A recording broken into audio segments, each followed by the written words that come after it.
ఈ ఇంటిలో నా ఇరుకుండదే, ప్రతి మనసులో నా చోటుందిలే.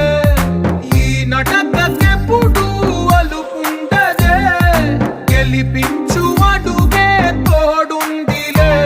విడివిడిగా వీళ్ళు పదాలే ఒకటైన వాక్యమల్లే ఒక తీయటి అర్థం చెప్పారుగా.